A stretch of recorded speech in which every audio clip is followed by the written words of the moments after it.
Hello, and welcome to today's family program. I'm Dr. Kitcher, and it's always a joy to come to you. Another beautiful Tuesday is here, and I know you are going to get much more than you have ever had because I'm excited about today's topic, and I know there is so much in store for each and every one of us. But let me take this time to welcome, especially those who are with us for the first time. You are most welcome to today's family program, and I can tell you here you will receive basic advice, information that will help you navigate your way through life. I believe in going to the future and not waiting for the future to come to us. Now, for those of you who are constant here, you are also most welcome. And you know already, I would say that invite a friend so that they join together to watch with you. And later you can have discussions around what each and every one of you received. If you have any questions, you always feel free to contact us and ask us those questions, and we will be glad to answer them for you. Also, because we want to have a lot of people watching this, program and getting the information and values that we, proclaim here, we would encourage you to share this link with your friends and invite them to also join. So what do we have for today? If it was in a restaurant, I would say that the menu for today is, lasagna and, something. But, well, we are looking at how to select the right team. How to select the right team. And this is coming out of your questions. And, somebody said, I've worked with different people in different teams. And, most of the times I don't get the results. And it looks like there is a problem there.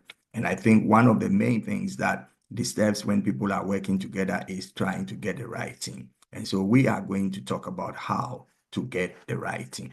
Getting the right team will enable success of whatever event or adventure or project or, thing that you decide to do. Over here, we always say that one man is not supposed to do everything. And that is why life is, shared into many different ways, and we have different talents and skills. And when we get the right people at the right time and in the right place, then we can get things done in the right way. So I believe you would get some information that will help you. Those of you already have teams, you can, use this information to assess whether you have the right team or not. Now, whatever we'll be sharing here will not be the only things that are there. So it is not going to be your 10 commandments for getting the right team, but these ingredients are a must have. And we talk about the most important here. So firstly, you have to make sure that you have an assessment of whatever it is that the team will do. You don't gather a team just to be a team, but you gather a team for a purpose. If it is a soccer team, then you are going to play matches against other teams. You need to get every person that is needed on the field. Now, you need a coach. You need, a medical team that would help players in case somebody is hurt and all that, all the technical, stuff. And obviously, the players are the main, actors on the field. You have the goalkeeper, you have the defense, you have, the midfield, you have the strikers, and so on and so forth. And people are positioned in different places in there on the field. So it is very important that you first of all assess what you have.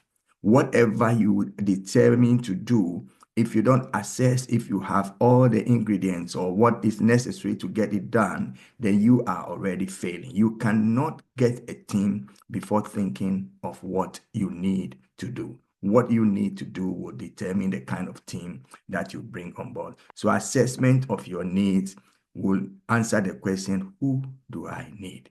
So when you know the things that you need, then you know who can fit into that place. Now, there is another issue of assets on hand.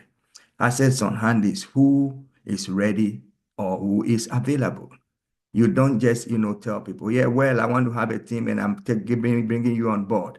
When is the team going to meet? Probably he would fit in the team, but his schedule will not allow him. So you don't depend on such people.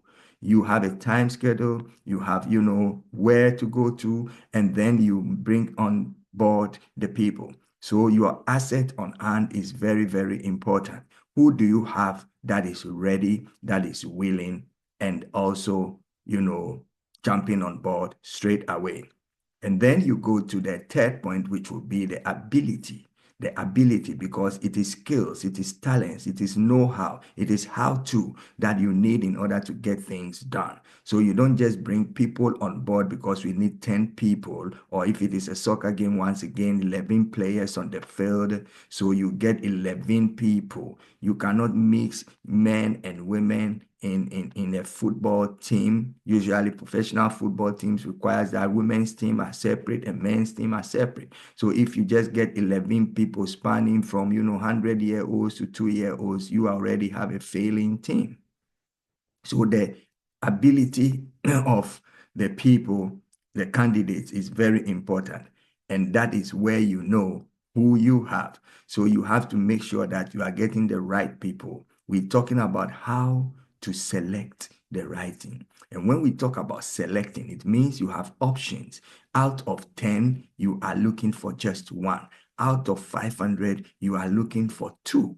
And it is, something that takes time. It takes a lot of, thinking and also assessment. At every point in time, you look at what your aim is and who is coming on board. Never shift from the focus.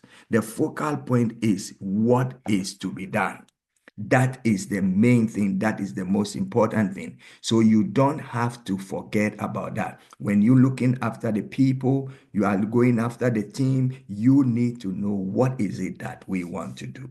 And that takes us to the issue of attitude. Attitude of people would also determine or inform how successful the team or the project will go. The attitude of people would also let you know the energy that is ready for you as you embark on the said project. It is very important because our actions speak louder than words. The energy that people bring on board can either kill or make the dream work. It is very important that we work also on attitude. Some people, because of probably past experiences and things, already have a kind of slow turn to things and therefore may not fit right into a team that is a little bit of a fast pace. So you need to get that person maybe into a kind of gym or working on the mentality of the person or whichever way the person needs to come on board so that will be a bit faster and be at pace with all other people. You see, a talented person who walks out of pace will look like somebody who is not able to do anything. So you need to check the attitudes of people. And when people are not willing, that's not the time that you push. When somebody is not willing to do something and you push, sometimes we use advertisement, we use promises, we use all kinds of stuff to get people on board because we just want them on board. If they are unwilling and you use promises and all kinds of, tricks to get them on board, you are going to eventually have a problem on your hand because when those tricks are no more there, and usually they don't last for long, this person will check out on you. So it is very important that you know the person has the right attitude, bringing the right energy, and is ready and willing. It is very, very important. If you are the one selecting, make sure you are getting the right people on board. This is what leadership is about. A leader would work with teams, and therefore, in making selection, you bring a people who have the capability, who are willing, those who are ready, having the right energy, having the right, gifts and talents, and are ripe for the job, and put them on there. And I can guarantee you, they will only be bringing you success home.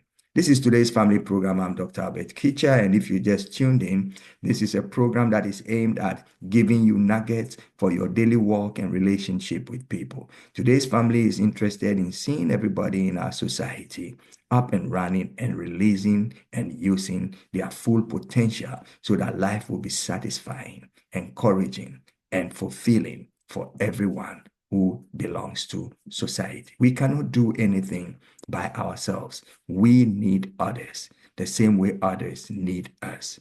A doctor is not a doctor for himself or herself. He is a doctor so he can see to patients. An engineer is not there to build bridges for himself, but is there to build for others. And the same way the engineer helps the farmer helps the engineer, and the doctor helps the engineer and the farmer. And that's the beauty of life. So when you have the opportunity to select a team, remember, selection is picking out of many options, and you get the best. And once you gather and assemble the best together, your success is guaranteed. Like I said, there are so many points that we can make, but these, I believe, are the most important, and I believe it will help you in your walk and your ways. So please make sure you select the right team by assessing what you need.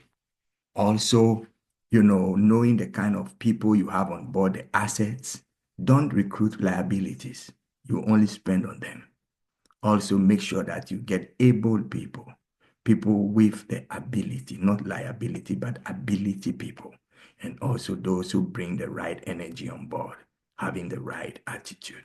If you get these people on board any team, I can tell you that team's name, whatever it is, can also be called the winning team. I wish you well in selecting people on your team. And next time, when you get the opportunity, make sure you do the right thing. I hope this has helped to answer your questions. We'll see you again here next week, same time on this same channel. I'm Dr. Albert Kitcher, and this has been your favorite program, Today's Family. Till we see you again next week, I wish you the very best. Enjoy your life, and bye-bye.